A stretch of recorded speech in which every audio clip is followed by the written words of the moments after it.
Hello, hello, hello. Hello. Let's do this. Let's find a posture that, whatever posture works for you. I was doing it the other day, and the kid had his head down, and when I spoke with him later, it seemed like that worked for him, to have his eyes in his arm to close out. I'm like, that sounds good to me. If sitting upright helps you, which I do. If you can see me, if you're in the room with me, I'm like completely on the edge of the seat. I got my sit bone sitting. This year is going to be different. It's going to be tricky because we've done this for 6 years. And the first year, it was a little challenging for kids that had never done it. And then by that third year, those 8th graders, I'm not lying, almost the whole school is doing it, and they got a lot of benefit out of it. I tell people that ask me, is it really hard to teach it? I go, no, it's not hard to teach it, and I would only do it if it worked. And you decide if it works. The kids decide. But when you start something new, you might not know its value yet. I know when you're our age, me and Mr. Sprickman, he's a lot younger than I am, but you will realize the benefit of this practice, even if it's just a little bit. So join in, if you can. Find the posture that signifies you're starting. And check in.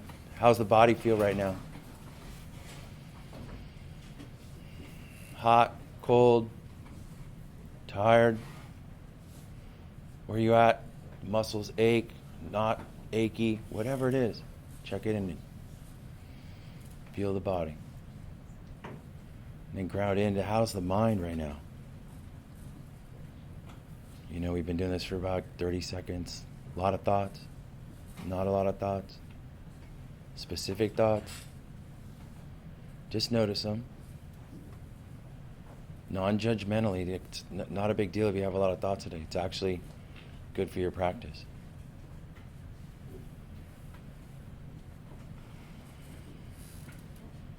How are you feeling right now?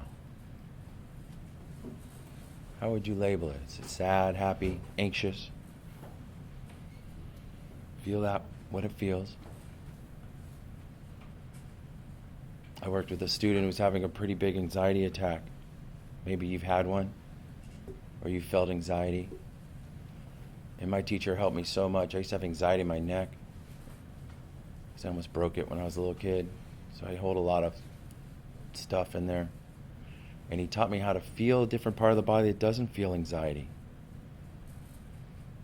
So I feel my feet right now.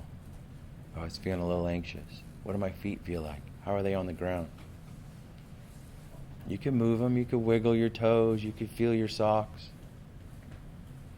Just notice how that feels. How's the body feel on the chair?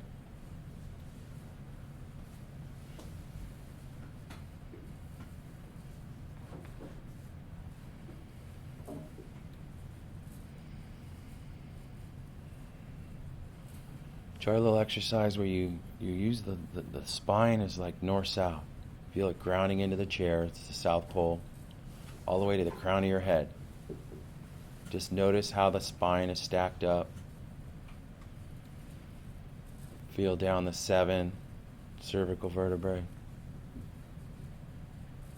Go into your thoracic, middle of the back. Go down to the 5 big lumbar that only move 2 directions. You could do a little wiggle, kind of feel how the lumbar go forwards and back. And they should have a nice little curve to them if you're in a correct posture of alignment. And now the ribs are going to be east-west. So focus on how the ribs move when you breathe down, maybe all the way to the belly.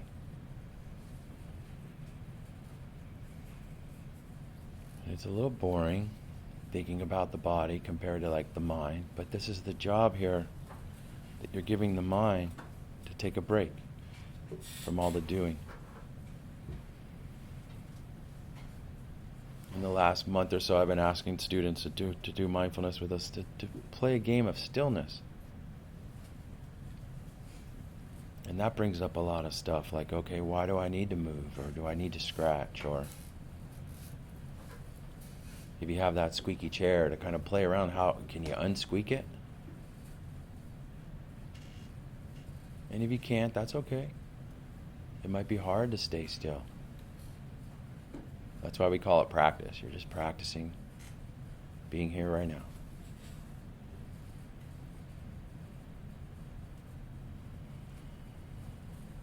Feels good. Now, just like the thoughts that are arising, passing, coming up, maybe you're focused on one right now. And just come back to feeling those ribs moving east, west. Maybe they move a little north, south. And just focus your attention on that. And I'm going to add a little sound bowl. Real quiet, because the room in here is real quiet.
Thanks, everyone. That felt really good. Hope it felt good for you. You have a fantastic week.